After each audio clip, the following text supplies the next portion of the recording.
Hello everyone, আসসালামু আলাইকুম। আশা করি সবাই অনেক বেশি ভালো আছেন। আমিও ভালো আছি আলহামদুলিল্লাহ। তো এই ভিডিওতে আমি রিলেশনাল ডেটাবেস ম্যানেজমেন্ট সিস্টেম নিয়ে আলোচনা করব। So yes, without any further delay, let's begin.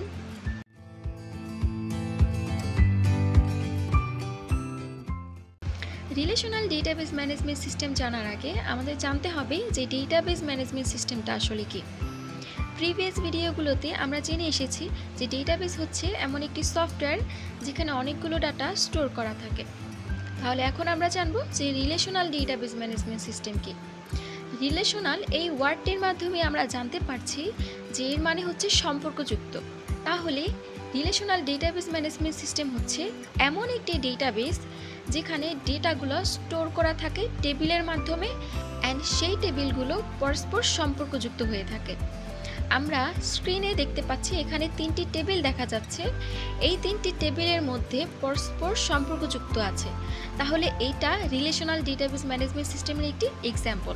এখন আমরা ডিফারেন্স জানব রিলেশনাল ডেটাবেস ম্যানেজমেন্ট সিস্টেম এবং ডেটাবেস ম্যানেজমেন্ট সিস্টেমের মধ্যে। ডেটাবেস ম্যানেজমেন্ট সিস্টেমের ডেটাগুলো যে স্টোর হয় সেটা একটা ফাইল আকারে স্টোর হয়, বাট রিলেশনাল ডেটাবেস ম্যানেজমেন্ট সিস্টেমের ক্ষেত্রে ডেটাগুলা টেবিল আকারে ফর্ম হয়ে থাকে। ডেটাবেস ম্যানেজমেন্ট সিস্টেমের শুধুমাত্র সিঙ্গেল ইউজার সাপোর্ট করে, বাট রিলেশনাল ডেটাবেস ম্যানেজমেন্ট সিস্টেমের ক্ষেত্রে এখানে মাল্টিপল ইউজার সাপোর্ট করে। ডেটাবেস ম্যানেজমেন্ট সিস্টেমে যেহেতু সিঙ্গেল ইউজার সাপোর্ট করে তাই এখানে লো সফটওয়্যার অ্যান্ড লো হার্ডওয়্যার দিয়েই কিন্তু হয়ে যায়। বাট রিলেশনাল ডেটাবেস ম্যানেজমেন্ট সিস্টেমের ক্ষেত্রে যেহেতু এখানে মাল্টিপল ইউজার এটা ইউজ করবে তাই এখানে হায়ার হার্ডওয়্যার অ্যান্ড সফটওয়্যার দরকার হয়।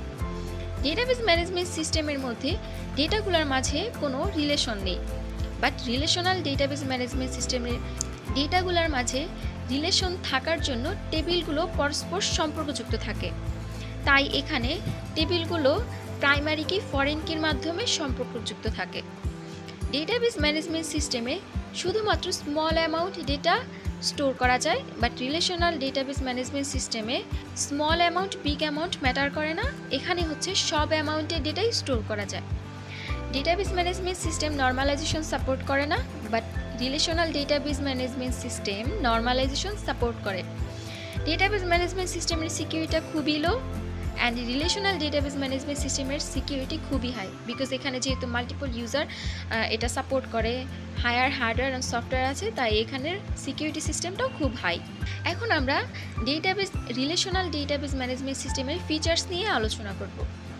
আমরা আগেই জেনে এসেছি যে এখানে যে ডেটাগুলো আছে সেগুলো একটি টেবিল আকারে স্টোর করা থাকে অ্যান্ড এই টেবিলগুলো রো অ্যান্ড কলামের মাধ্যমে যেহেতু ডিফাইন করা থাকে তাই ইউজার এই রো অ্যান্ড কলামের মাধ্যমে ডেটাগুলো দেখে ইজিলি বুঝতে পারে যে এটা কিসের ইনফরমেশন ইন্ডিকেট করছে। এখানে প্রাইমারি কি ফরেন কি ইউজ করা থাকে যাতে এগুলোর আইডেন্টিফিকেশনগুলো খুবই ইউনিক থাকে। অ্যান্ড এখানে যেহেতু মাল্টিপল ইউজার সাপোর্ট করতেছে তাই এখানের সিকিউরিটি সিস্টেমও অনেক হাই। এছাড়াও রিলেশনাল ডেটাবেসের আরও অনেক ফিচার্স আছে। রিলেশনাল ডেটাবেস ম্যানেজমেন্ট সিস্টেম এখন আমরা সব জায়গায় দেখতে পাচ্ছি। এখন হচ্ছে আমরা রিলেশনাল ডেটাবেস ম্যানেজমেন্ট সিস্টেমের অ্যাডভান্টেজ নিয়ে আলোচনা করব। রিলেশনাল ডেটাবেস ম্যানেজমেন্ট সিস্টেমের অ্যাডভান্টেজ অনেক, বাট আমরা এখানে কয়েকটা পয়েন্ট নিয়ে আলোচনা করব। প্রথম পয়েন্টটা হচ্ছে মেইনটেনেবিলিটি। এটা হচ্ছে রিলেশনাল ডেটাবেস ম্যানেজমেন্ট সিস্টেমে ডেটাবেসের যে অ্যাডমিনিস্ট্রেটর থাকে তার কাছে কন্ট্রোল দেওয়া থাকে। তাহলে উনি ডেটাগুলোকে ইজিলি কন্ট্রোল করতে পারে, ইনসার্ট করতে পারে, ডেটা আপডেট করতে পারে অ্যান্ড এখানে ডেটা ব্যাকআপটা খুব ইজিলি পাওয়া যায়। দেন হচ্ছে ফ্লেক্সিবিলিটি হচ্ছে ডেটাবেস ম্যানেজমেন্ট সিস্টেমে ডেটাবেস অ্যাডমিনিস্ট্রেটরের কাছে ডেটাবেসের কন্ট্রোল দেওয়া থাকে, তাই সে ইজিলি যেহেতু কন্ট্রোল করতে পারছে তাই এখানে যখন ডেটাগুলোকে ইনসার্ট করছে, আপডেট করছে, মডিফাই করছে এবং যে ব্যাকআপটা নিচ্ছি এটা কিন্তু টাইমটা খুব কম লাগছে।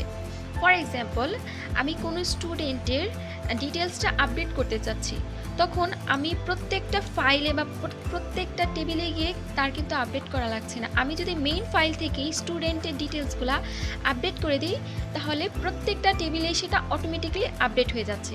এক্ষেত্রে কিন্তু আমার টাইম খুবই সেভ হচ্ছে, যার কারণে আমার প্রত্যেকটা টেবিলে গিয়ে চেঞ্জ করা লাগছে না আমি মেইন টেবিল থেকে যদি চেঞ্জ করে দিচ্ছি সেটা অটোমেটিক্যালি বাকি টেবিলগুলোতেও চেঞ্জ হয়ে যাচ্ছে, তাই এখানে আমার অনেক টাইম সেভ হচ্ছে। দেন হচ্ছে ডেটা স্ট্রাকচার।